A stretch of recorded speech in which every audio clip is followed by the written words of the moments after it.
Good morning everyone. आज के इस वीडियो में हम लोग डिस्कस करने वाले हैं स्पीड के बारे में कि स्पीड होता क्या है। तो चलिए समझते हैं स्पीड को। एनी बॉडी और any object covered a distance per unit time is known as speed.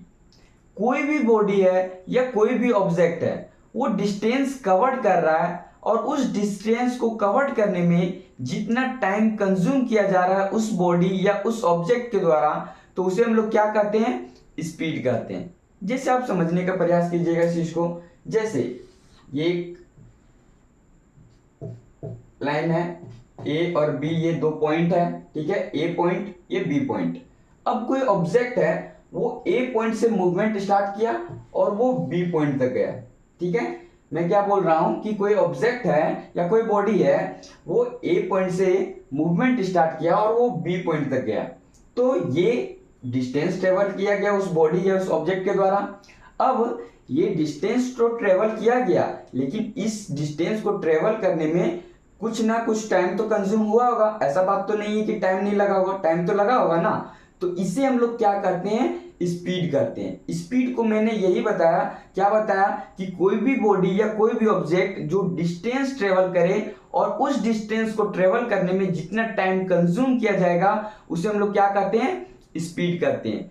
तो आप यहां पर देखोगे, उसी चीज को मैं यहां एक्सप्लेन किया हूं, राइट किया हूं। Speed the distance covered by of an object. यहां पर आप ऑब्जेक्ट के जगह आप बॉडी भी बोल सकते हैं, और a body per unit time is known as speed. उसे हम लोग क्या कहेंगे?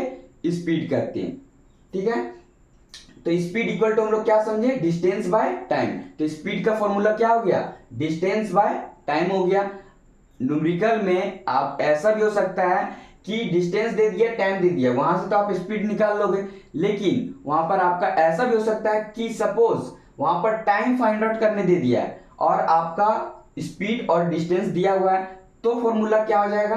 तो टाइम इक्वल टू हो जाएगा distance by speed. It means कहने का ये है, यहां पर आपके थ्री क्वांटिटी प्रेजेंट है, ठीक है, थ्री क्वांटिटी है। अब ये थ्री क्वांटिटी से आप थ्री फॉर्मूला जनरेट कर सकते हो। जैसे एक फॉर्मूला तो यहाँ राइट किया हुआ है, speed equal to distance by time. आप टाइम का फॉर्मूला लिखोगे तो स्पीड यहाँ क्या होगा?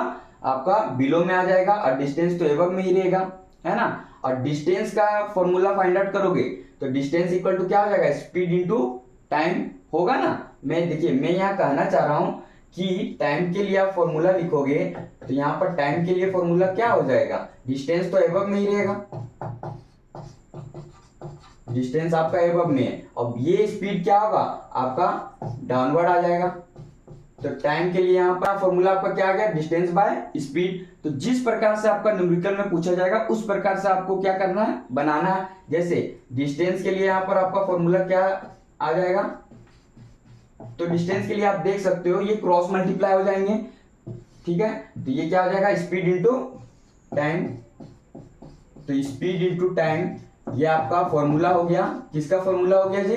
तो ये आपका डिस्टेंस का फॉर्मूला हो गया। तो यहां पर आपके थ्री क्वांटिटी प्रेजेंट थे, थ्री क्वांटिटी से आपके थ्री फॉर्मूला जनरेट हो गए। आप इस चीज को समझोगे क्योंकि न्यूमेरिकल में ये यूज होता है।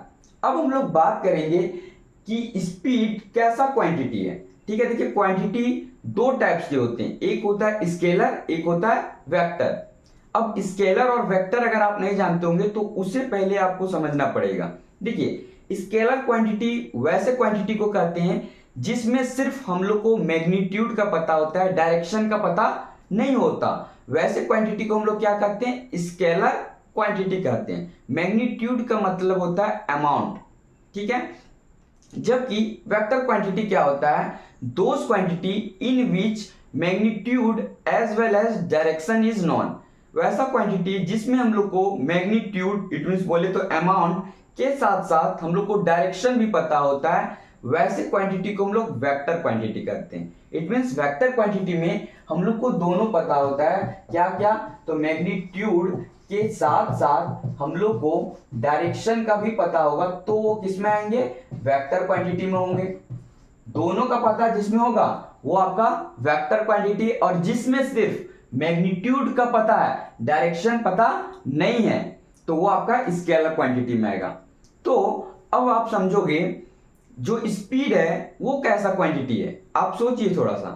तो स्पीड जो है वो आपका स्केलर क्वांटिटी है, speed is a scalar quantity. अब बोलोगे स्केलर क्वांटिटी कैसे है?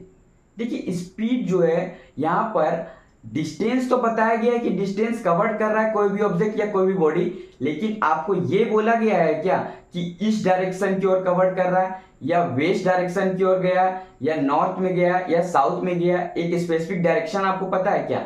नहीं पता है। इट मीन्स अगर मैं बोलूं कि आप गाड़ी का जो स्पीड है वो 40 किलोमीटर पर आवर है, अगर मैं आपको ऐसे बोलूं तो इससे आप क्या समझ रहे हो? पर आवर का मतलब होता है कि हर एक आवर में, इट मीन्स हर एक आवर में जो व्हीकल है वो आपका कितना 40 किलोमीटर डिस्टेंस ट्रेवल कर रहा है। इस टर्म से हम लोग ये समझ रहे हैं, जैसे बोले कि गाड़ी का स्पीड 100 किलोमीटर पर आवर है, इसका मतलब हर एक घंटे में गाड़ी जो है 100 किलोमीटर फास्ट रन कर रहा है, हम लोग ये समझते हैं। तो देखिए यहां पर आपका अमाउंट पता है ना, मैग्नीट्यूड पता है 40 किलोमीटर, ये आपका डिस्टेंस का यूनिट है। आपको अमाउंट पता है कितना 40 किलोमीटर ट्रेवल करना है। अगर मैं बोलूं कि आप 50 किलोमीटर डिस्टेंस ट्रेवल करके आइए, तो आपका मन करेगा तो आप ईस्ट में ट्रेवल कर लीजिएगा, आपका मन करे नॉर्थ में, आपका मन करे साउथ में, आपका मन करे वेस्ट में, आप किसी भी डायरेक्शन में क्या करेंगे? ट्रेवल कर लेंगे।